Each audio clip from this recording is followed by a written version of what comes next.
সুধী দর্শক, royal coast service নিবেদিত চেতনায় নজরুল অনুষ্ঠানে আপনাদের সকলকে স্বাগত জানাই। আমাদের জাতীয় কবি কাজী নজরুল ইসলামের অমর্ষব সৃষ্টি, তার সঙ্গীত, তার কবিতা, তার প্রবন্ধ, তার শিশুতোষ রচনা, তার চলচ্চিত্রের জীবন, তার সাংবাদিক জীবন, তার কারাগারের জীবন, মাত্র ২০ বছরের সাহিত্য সাধনায় তিনি এতগুলো বিষয়ের সঙ্গে যুক্ত হয়েছিলেন এবং মানব মুক্তির গান করেছিলেন। এবং সেই গান এখন ১০০ বছর পরেও আমাদের হৃদয়ে, আমাদের সমস্ত চেতনায় প্রতিধ্বনিত হচ্ছে। আমাদের সকল বিপ্লব ও সংগ্রামী নজরুল আমাদের পাথেয়। এই মানুষটিকে নিয়ে আমাদের অহংকারের শেষ নেই, গর্বের শেষ নেই। আর আমরা নজরুলকে ভালোবাসি একেবারে অন্তর দিয়ে। সেই অন্তরের কাছাকাছির মানুষটিকে নিয়ে আজকের এই আয়োজন। যারা আছেন পরিচয় করে দিচ্ছি। আমাদের সঙ্গে আছেন দেশের বিশিষ্ট নজরুল গবেষক, নজরুল সাধক, সাবেক নজরুল ইনস্টিটিউটের সম্মানিত নির্বাহী পরিচালক জনাব FM হায়াতুল্লাহ। আমাদের সঙ্গে আছেন বিশিষ্ট নজরুল সঙ্গীত শিল্পী বর্ণালী সরকার। আজকে বাজাবেন তবলায় অপূর্ব এবং কিবোর্ডে আছেন সজীব নূর। আমি প্রথমেই হায়াতুল্লাহ সাহেবের কাছে যাই। FM হায়াতুল্লাহ, আপনি জানেন যে নজরুল কিন্তু যে শুধু মানুষের কথা বলেছেন তা না, প্রকৃতিও তার জীবনের, তার চেতনার সঙ্গে খুবই নিবিড়ভাবে যুক্ত। এবং আমার বিশ্বাস যে প্রকৃতির যে সমস্ত উপাদান আছে এবং প্রকৃতির যে সমস্ত কার্যকর বিষয়গুলো আছে সেগুলো তাকে খুব প্রভাবিত করত। যেরকম কালবৈশাখী ঝড়, এটা কিন্তু তাকে মারাত্মকভাবে তাকে আকৃষ্ট করেছিল। এবং কালবৈশাখী ঝড় যে একটা বিপ্লবের প্রতীক হতে পারে, সেজন্যই তিনি বললেন ওরে কালবৈশাখী, যে কবিতাটি, মানে বৈশাখকে নিয়ে যে বিস্ময়কর যে কবিতাটি, সেই কবিতা কালবৈশাখীর ঝড়, এই তো এছাড়াও তার প্রত্যেকটা কবিতার মধ্যে বৈশাখের আবহ আছে এবং বৈশাখকে তিনি আবহন করেন। পাশাপাশি অন্য ঋতুগুলো, যেরকম তার নমো নমো নমো বাংলাদেশ মাম, এই কবিতার মধ্যে ষড় ঋতুর যে বর্ণনা, সেখানে বাংলাদেশকে আমরা পাই। তো ঋতু বর্ণনা কিংবা প্রকৃতি বর্ণনার সঙ্গে তিনি যে মানুষকে যুক্ত করেছিলেন, সেই বিষয়টি সম্পর্কে যদি আপনি বলেন তার গানে এবং কবিতায়। অনেক ধন্যবাদ। আপনি ওই কাজী নজরুল ইসলামের এই যে প্রকৃতি চেতনা, আসলে নজরুল নিজে ছিলেন প্রকৃতির সন্তান। আমরা দেখব যে নজরুলের জন্ম হয়েছিল কিন্তু একটি গ্রামে, এবং তিনি তার বাল্যকাল, কৈশোরকাল এগুলো গ্রামেই কাটিয়েছেন। আমরা একটা পর্যায়ে দেখব যে 1899 খ্রিস্টাব্দে তার জন্ম, কিন্তু 1914 সনের দিকে তিনি এই বাংলাদেশের, বর্তমান বাংলাদেশের ময়মনসিংহ জেলায় আনীত হয়েছিলেন। বছর দেড়েক এখানে ছিলেন। এটাও প্রকৃতি। তখন ময়মনসিংহ জেলার থেকে 20 কিলোমিটার দূরে ত্রিশাল একটি উপজেলা, সেখান থেকে আবার তিনি চলে গেলেন সেই রানীগঞ্জ সিয়ারসুল যে হাই স্কুল, সেটাও একটা কয়লা খনির আশপাশে ছোট্ট একটা মফস্বল শহর এরকম। তো ওই প্রথম বিশ্বযুদ্ধে যোগদানের পূর্ব পর্যন্ত তার যে স্কুল লাইফ 1917 খ্রিস্টাব্দ পর্যন্ত, সেইটুকু আসলে তার গ্রামেই কেটেছে। তারপরে আমরা দেখব যে তিনি যুদ্ধ ফেরত হয়ে কলকাতায় থিতু হতে চেয়েছিলেন, হয়েছিলেন সাময়িক। তারপরে দেখব যে যখন তিনি বিবাহ করেন, বিবাহের পরে এই মুসলিম ধর্মের, ইসলাম ধর্মের অনুসারী কাজী নজরুল ইসলাম, তিনি যখন সনাতন ধর্মের, ব্রাহ্ম ধর্মের অনুসারী আশালতা সেনগুপ্তাকে বিবাহ করলেন, বিবাহ বন্ধনে আবদ্ধ হওয়ার পরে কলকাতা মহানগরীতে কিন্তু তার ঠাঁই হয়নি। আজ থেকে 100 বছর আগে, এখনও সমাজ হয়তো এতটা অগ্রসর আসলে হয়নি, 100 বছর আগে তাকে কলকাতা নগরে রাখার মতো, তাকে বাসা ভাড়া দেওয়ার মতো কোনো, তো কী করেছেন তিনি, ওই হুগলি জেলায় কৃষ্ণনগর এরকম একটি মফস্বল এলাকায় তাকে বসবাস করতে হয়েছে। তারপরে তিনি দেখা যায় যে গ্রামোফোনের সাথে যুক্ত হলেন। তখন 1928 খ্রিস্টাব্দ থেকে তিনি নগর জীবনে প্রবেশ করলেন। সেটা 1942 সনে বাকশক্তি হারানোর পর্যন্ত 14 বছর। তো আমরা যদি তার ওই নির্বাক সময় এর পূর্ব পর্যন্ত সময়টাকে ভাগ করি, তাহলে দেখব যে তার জীবনের 2/3 সময় তিনি প্রকৃতির সান্নিধ্যে কাটিয়েছেন। সেই জন্যেই প্রকৃতিকে তিনি আত্মস্থ করেছেন, প্রকৃতিকে তিনি ধারণ করেছেন, এবং প্রকৃতিই তার সাহিত্যের মাধ্যমে উপজীব্য হয়ে উঠেছে। যে উদাহরণটি আপনি সূচনাতেই দিয়েছেন, যে তার যে প্রথম কাব্যগ্রন্থ সেটি হলো অগ্নিবীণা। যদিও তার প্রথম গ্রন্থ হচ্ছে যোগবাণী, সেটির প্রকাশের পর অগ্নিবীণা প্রকাশিত হয় এবং এই অগ্নিবীণা কাব্যগ্রন্থের প্রথম যে কবিতাটি সেটি হচ্ছে প্রলয় উল্লাস। সেই প্রলয় উল্লাস শুরুই হয়েছে তোরা সব জয়ধ্বনি কর ওই নূতনের কেতন উড়ে কাল বৈশাখীর ঝড়। এই বৈশাখ মাসকে এবং ঝড়কে নজরুল কিন্তু মানে কোনো বিপদ কোনো আপদ হিসাবে দেখেন নাই। এই বৈশাখ এবং এই ঝড় এইটা পুরাতন জীর্ণ যে ব্যবস্থা, পুরাতন যে প্রকৃতির মধ্যে যে সমস্ত ক্লে সেগুলো যুক্ত হয়ে আছে সেগুলোর থেকে তাকে পরিচ্ছন্ন করে একটা পরিচ্ছন্ন প্রকৃতি উপহার দেওয়ার জন্য তিনি আবাহন করেছেন। এটি তার একেবারে সামাজিক জীবন, তার বলবো যে রাষ্ট্রীয় জীবনেও, অর্থাৎ যা কিছু জীর্ণ পরিত্যক্ত তা ত্যাগ করে ওই নূতনের কেতন উড়ে কালবৈশাখীর ঝড়। অনেক ধন্যবাদ এফএম হায়াতুল্লাহ, আপনি চমৎকার করে বললেন যে চেতনায় নজরুলের যে প্রকৃতি ছিল সেই জায়গাটা আপনি ব্যাখ্যা করলেন। আমরা বর্ণালী সরকার কাছে যাই। বর্ণালী সরকার, কোন গানটি শুনবো? আমি গাইছি কবির ছায়ানট রাগের উপর একটি গান।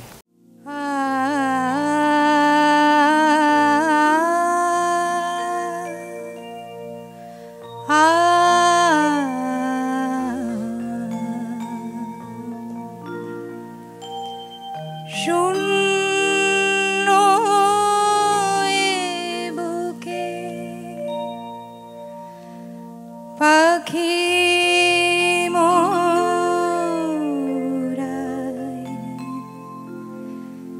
ফিরে ফিরে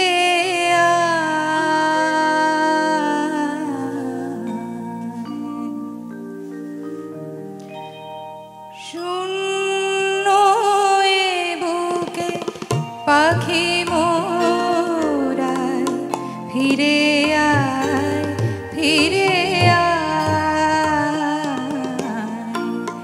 তোরে না হেরিয়া সকালের ফুল অকালে ঝরিয়া যায় শূন্য বুকে পাখি মোরায় ফিরে ফিরে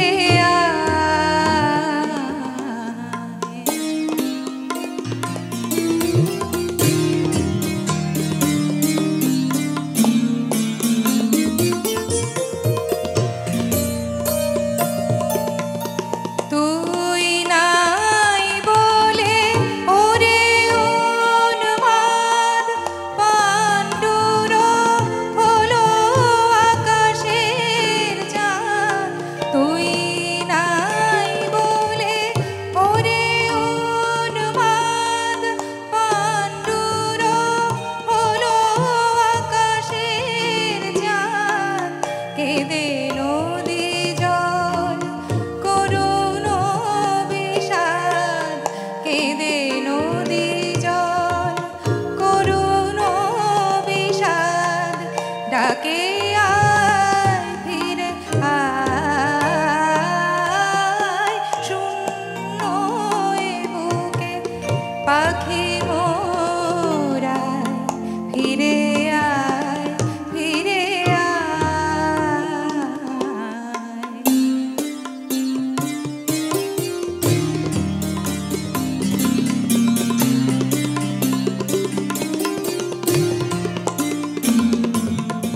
গগনে মিলিয়া শত শত কর খোঁজে তোরে তোর ওরে সুন্দর তোর তরে বনে উঠিয়াছে ঝড় লুটায় লতা ধুলা গগনে মিলিয়া শত শত কর খোঁজে তোরে তরু ওরে সুন্দর তোর তরে বনে উঠিয়াছে ঝড় লুটায় লতা ধুলা তুই ফিরে এলে ওরে চঞ্চল আবার ফুটিবে বনে ফুলদল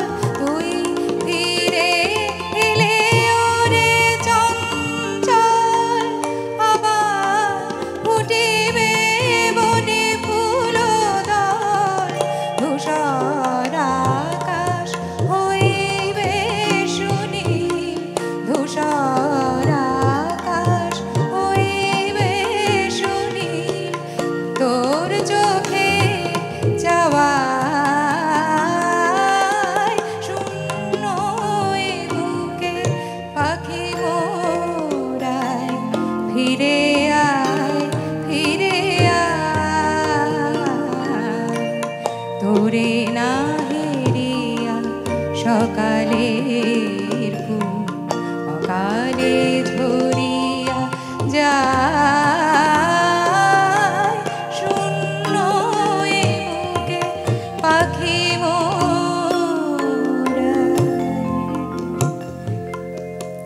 ফিরে আয় ফিরে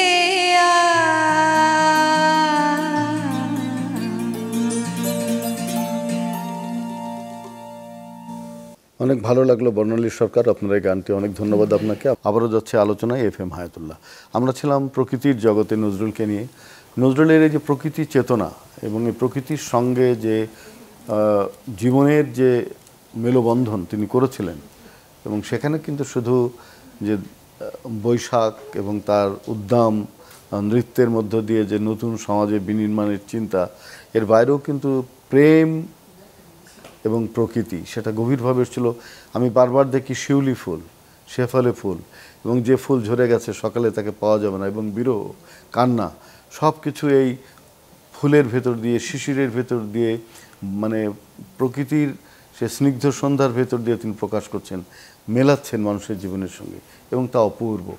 এবং কখনো কখনো তার উপমা এটা অসাধারণ, বেদনার ঝুমঝুমি একটা জায়গায় তিনি বলছেন। আবার বলছেন চোখের দোকান, গানের মধ্যে যে উৎপ্রেক্ষাগুলো আছে এগুলো তো অসাধারণ। কিভাবে যে তিনি এগুলো করেছেন সেই সময় এখনও অত্যন্ত আধুনিক মনে হয়। তো এই প্রেমের জায়গাগুলো যদি আপনি একটু ইন্ডোর্স করেন। অনেক ধন্যবাদ। আসলে ওই নজরুল ইসলাম যখন ওই কুমিল্লায় এসে কয়েক মাস প্রথম অবস্থায় 1921 সনে এসে যখন তার আশালতা সেনগুপ্তার সাথে আসলে প্রেমের সম্পর্কে জড়ান, কোনো কোনো মতে এরকম আছে যে প্রায় একটানা 4 মাসের অধিক, 4.5 মাসের মতো তিনি ছিলেন কুমিল্লা জেলার মুরাদনগর উপজেলার বর্তমান ভাংরা ইউনিয়নের দৌলতপুর গ্রাম। তখন তো আজ থেকে 100 বছর আগে, 1921 সন, আজ থেকে 104 বছর আগে, তখন সেই গ্রাম তো ওই নদী পথে যাওয়া এবং পায়ে হেঁটে যাওয়া ছাড়া আর কোনো উপায় ছিল না। তো সেই প্রকৃতির সান্নিধ্যে ছিলেন। সেই সান্নিধ্যের ফসল হচ্ছে তার বিখ্যাত কাব্যগ্রন্থ দোলন চাপা। তো দোলন চাপা প্রকৃতিরই এক ফুল, এবং এইখানে যে কবিতাগুলো আছে মূলত এইগুলো আসলে ওই ওনাদের এই প্রেম যেটা পরবর্তী সময়ে পরিণয়ে জড়ায়, পরিণতি পায় সেইগুলোরই। এবং আমরা ওই যে আপনি যেটা বলেছেন যে হ্যাঁ, প্রেমও তো আসলে প্রকৃতিরই, মানে প্রেম এই মানব জীবনে একটা প্রাকৃতিক উপায়ে আসে এবং নজরুলের জীবনেও এসেছিল। আমরা এই যে ষড়ঋতু যেটা একটু আগে আপনি ইঙ্গিত দিয়েছেন, যেমন নজরুলের এই বিখ্যাত কবিতা, এবং নজরুলই প্রথম ডেলিবারেটলি এই ভূমিকে বাংলাদেশ নামে পরিচিত করেছেন। ওই যে 1928 খ্রিস্টাব্দে লিখিত এই কবিতা, এবং কবিতার শিরোনাম হচ্ছে বাংলাদেশ। নমো নমো নমো বাংলাদেশ মম, চির মনোরম চির মধুর। তো এই যে বাংলাদেশকে নিয়ে আবাহন, এই কবিতাটি এটি গান হিসেবেও গীত হয়, এবং এর মধ্যে ষড়ঋতুর কথা আছে।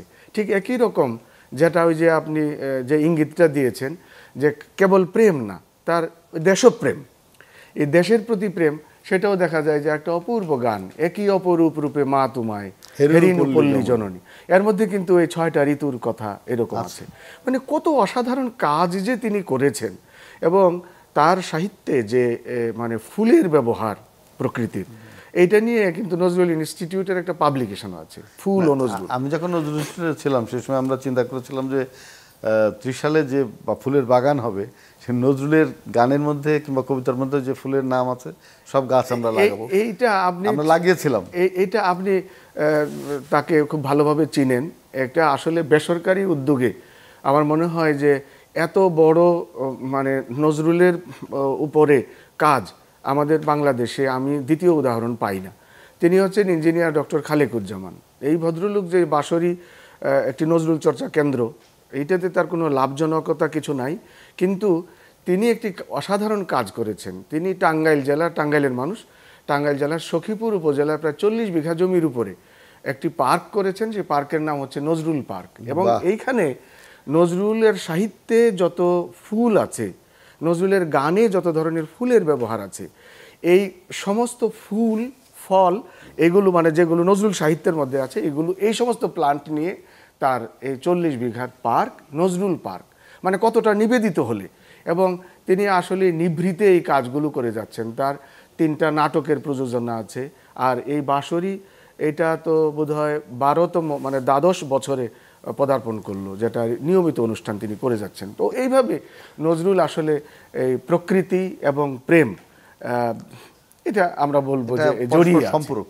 জি জি, এটা অসাধারণ আপনি বললেন। এবং আমি ছোটবেলায় সেই গানটা শুনে আমার খুব বেদনাহত হতাম। ঝরিয়া গেল যে ফুলো রাতে তব আঙিনায়, বৃথা তারে খোঁজো প্রিয়ে ফুলো লয়েও কারে। তো এই গানটা যখন শুনতাম কষ্ট লাগতো। যাই হোক, আমরা গানে যাই। বর্ণালী সরকার কোন গানটি শুনবো? এবার আধুনিক অঙ্গের একটি গান গাইছি।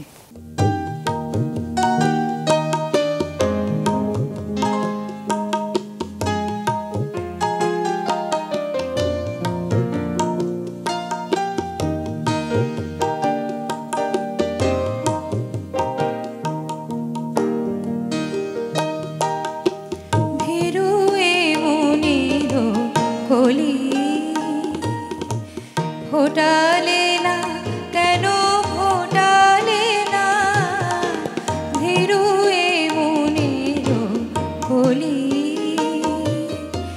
ফোটালে না কেন ফোটালে না, ভীরু এ মনের কলি। জয় করে কেন নিলে না রে, কেন তুমি গেলে চলি। ভীরু এ মনের কলি।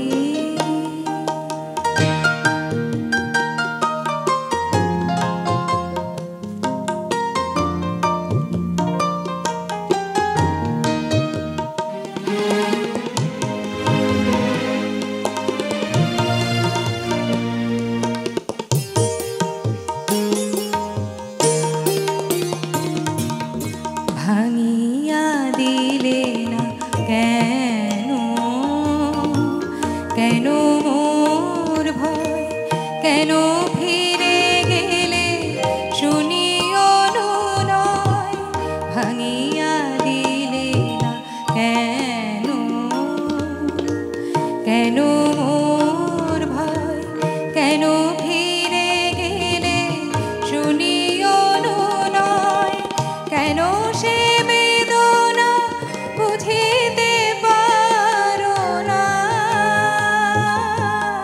কেন সে বেদনা বুঝিতে পারো না। মুখে যাহা নাহি বলি, ভীরু এ মনের কলি।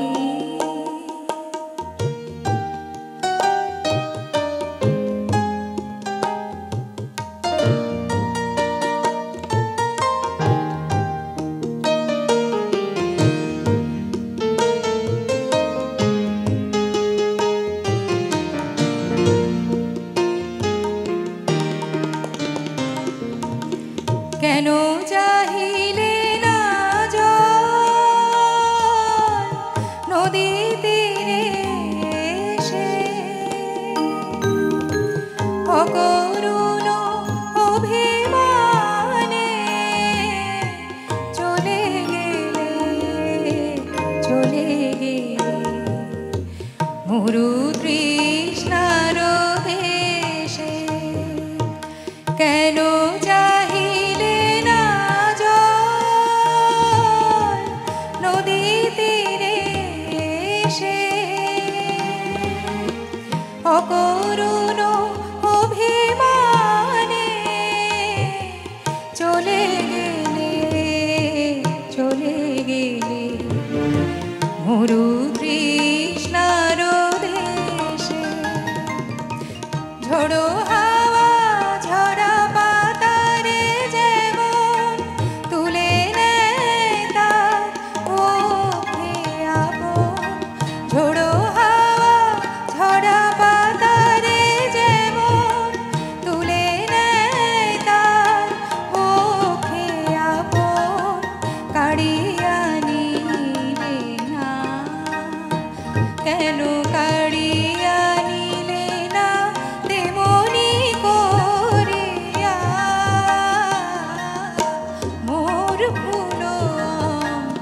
কলি ভিড়ুয়ে মনের কলি ফোটালে না কেন ফোটালে না ভিড়ুয়ে মনের কলি জয় করে কেন নিলে না আমারে কেন তুমি গেলে চলি ভিড়ুয়ে মনের কলি ফোটালে না কেন ফোটালে না ভিড়ুয়ে মনের কলি অনেক অনেক ধন্যবাদ বর্ণালী সরকার, ধন্যবাদ FM হায়াতুল্লাহ, ধন্যবাদ সজীব নূর এবং ধন্যবাদ অপূর্বকে। আজকে এই অনুষ্ঠানে আপনারা অসাধারণভাবে আমরা নজরুলের গান শুনলাম, কবিতা শুনলাম। আমরা এই আয়োজনটি আমাদের যেন যদি চালু রাখতে পারি তাহলে আমরা ঢাকার বাইরেও যারা নজরুল সাধনা করছেন শিল্পী তাদেরকে আমরা এখানে যুক্ত করতে চাই, সেটি আমাদের ইচ্ছা। আপনারা ভালো থাকবেন প্রিয় দর্শক। রয়্যাল কোস্ট নিবেদিত চেতনা নজরুল অনুষ্ঠানে আজকে আমরা নজরুলের প্রকৃতি চিন্তা নিয়ে কথা বলেছি, তার গান শুনেছি। আমরা নজরুলকে ভালোবাসি এই জন্যে যে আমাদের চেতনার প্রতিটি স্তরে স্তরে নজরুল আমাদের প্রয়োজন, আবশ্যক। এই আবশ্যকতা থেকে নজরুলকে ভালোবাসা শুধু নয়, আমাদের ভালোবাসা অন্য জায়গাতেও, যে আমাদের সংস্কৃতির যে জগৎ, সেই জগতের পুরোধা ব্যক্তি হচ্ছেন তিনি। আমরা যে ভাষায় কথা বলি, যে ভাষায় আমরা বেদনা প্রকাশ করি, সেই ভাষাও নজরুলের ভাষা। প্রিয় দর্শক, আমরা সবাই নজরুলের সাথে থাকবো। আপনারা সবাই ভালো থাকবেন, সুস্থ থাকবেন।